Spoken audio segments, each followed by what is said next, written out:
ابو ہریرہ رضی اللہ عنہ کہتے ہیں کہ رسول اللہ صلی اللہ علیہ وسلم نے فرمایا،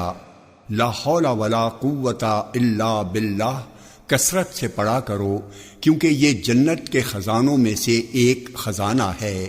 مکحول کہتے ہیں جس نے کہا لا حول ولا قوت الا باللہ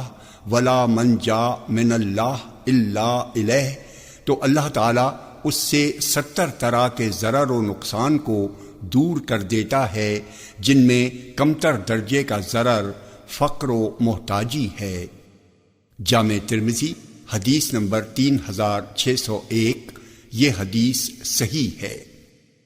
ابو ہریرہ رضی اللہ عنہ کہتے ہیں کہ رسول اللہ صلی اللہ علیہ وسلم نے فرمایا، ہر نبی کی ایک دعا مقبول ہوتی ہے اور میں نے اپنی دعا اپنی امت کی شفاعت کے لیے محفوظ کر رکھی ہے۔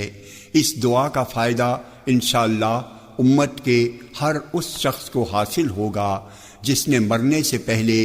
اللہ کے ساتھ کچھ بھی شرک نہ کیا ہوگا۔ جامع ترمذی حدیث نمبر 3602، یہ حدیث صحیح ہے۔ ابو ہریرہ رضی اللہ عنہ کہتے ہیں کہ رسول اللہ صلی اللہ علیہ وسلم نے فرمایا،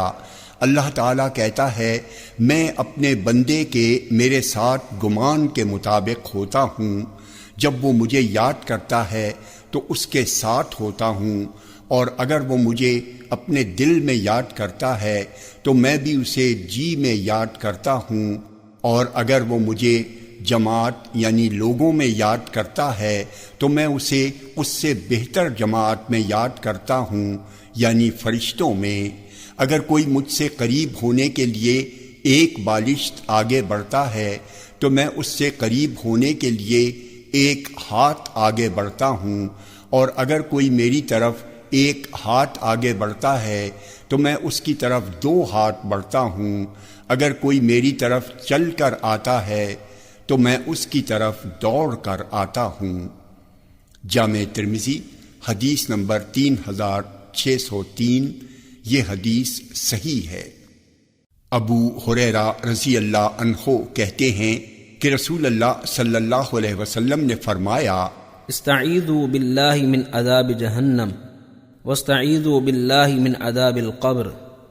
استعیذوا باللہ من فتنة المسیح الدجال واستعیذوا باللہ من فتنة المحیا والممات۔ اللہ سے پناہ مانگو جہنم کے عذاب سے، اللہ سے پناہ مانگو قبر کے عذاب سے، اللہ سے پناہ مانگو مسیح دجال کے فتنے سے، اور اللہ سے پناہ مانگو زندگی اور موت کے فتنے سے۔ جامع ترمذی حدیث نمبر 3604، یہ حدیث صحیح ہے۔